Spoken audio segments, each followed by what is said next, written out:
Pernah nggak sih Anda bertanya-tanya siapa sebenarnya yang memegang kendali dunia ini? Nah, kali ini kita akan coba membedah sebuah teori yang cukup kompleks dari kanal YouTube Predictive History tentang adanya kekuatan tersembunyi yang diam-diam mengatur segalanya. Teori yang akan kita bahas ini berawal dari sebuah perasaan yang mungkin cukup akrab bagi kita semua. Perasaan kalau institusi-institusi penting di dunia, pemerintahan, pendidikan, ekonomi, sepertinya sedang tidak beres dan mengecewakan kita.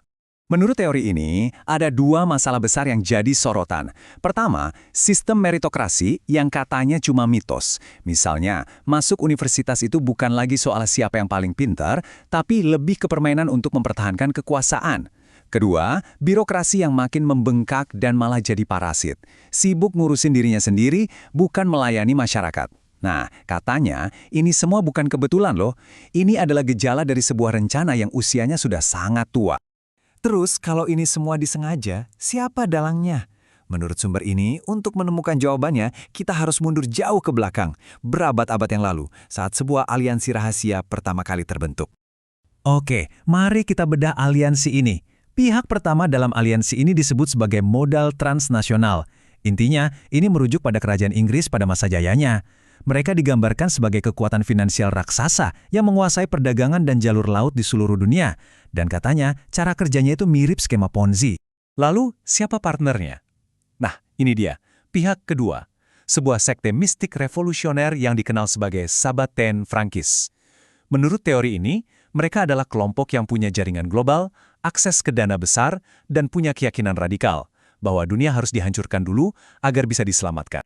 Mungkin Anda bertanya, kok bisa dua kelompok yang kelihatannya beda ini bekerja sama? Nah, disinilah argumen utamanya. Teori ini bilang kalau mereka adalah sekutu alami. Kenapa? Karena tujuan mereka sama, mengejar kekayaan dan kekuasaan. Dan cara mereka mencapainya pun sama, dengan menciptakan kekacauan dan ketidakstabilan di berbagai negara. Jadi, klop. Jadi menurut Predictive History, aliansi ini punya strategi besar untuk mengontrol dunia. Kerajaan Inggris sebagai bosnya, dan kelompok Sabbaten Frankis ini berperan sebagai manajer menengah mereka. Merekalah yang menjalankan operasi-operasi rahasia di lapangan, mulai dari memicu konflik sampai mengelola proksi di berbagai wilayah. Oke, pertanyaannya sekarang, bagaimana aliansi dari masa lalu ini bisa punya pengaruh sampai ke dunia kita saat ini? Nah, disinilah klaim teori ini jadi semakin provokatif. Dikatakan bahwa kemitraan ini nggak cuma memanipulasi politik, tapi mereka bahkan menciptakan ide-ide dan gagasan yang membentuk kehidupan modern kita. Iya, Anda tidak salah dengar. Menurut sumber ini, ideologi-ideologi besar yang kita kenal seperti Darwinisme, psikologi Freudian, liberalisme, individualisme, bahkan Marxisme, semuanya sengaja direkayasa dan disebarluaskan.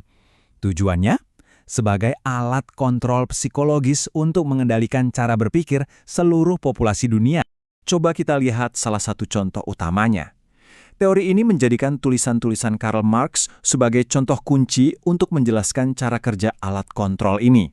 Begini penjelasannya. Argumennya, komunisme itu adalah sebuah trik cerdas. Paham ini yang katanya didanai oleh para kapitalis itu sendiri berhasil mengalihkan perdebatan mendasar manusia dari yang tadinya soal spiritual vs material menjadi hanya soal properti publik vs properti pribadi. Akibatnya, masyarakat menjadi murni materialistis, dan ketika orang hanya fokus pada materi, mereka jadi lebih mudah untuk dikendalikan oleh modal transnasional tadi. Oke, ini kan teori yang luar biasa besar ya. Pertanyaan selanjutnya pasti, apa buktinya? Nah, sumber ini menunjuk pada satu bukti yang cukup mengejutkan. Sebuah novel dari tahun 1844 yang mereka klaim sebagai pengakuan tertinggi dari adanya kontrol rahasia ini. Dan novel ini bukan ditulis oleh orang sembarangan. Penulisnya adalah Benjamin Disraeli. Yang membuat ini jadi sangat menarik adalah Disraeli nantinya menjadi Perdana Menteri Kerajaan Inggris. Di dalam novelnya Coningsby ada satu kutipan terkenal yang dianggap sebagai kunci dari semua ini. Kutipannya berbunyi, dunia ini diperintah oleh tokoh-tokoh yang sangat berbeda dari apa yang dibayangkan oleh mereka yang tidak berada di belakang layar. Menurut teori ini, kalimat itu diucapkan oleh karakter yang didasarkan pada keluarga bangkir Rothschild. Pas sekali dengan inti teorinya kan? Jadi, begitulah garis besar teorinya. Predictive History menyajikan ini sebagai sebuah kebenaran yang tersembunyi.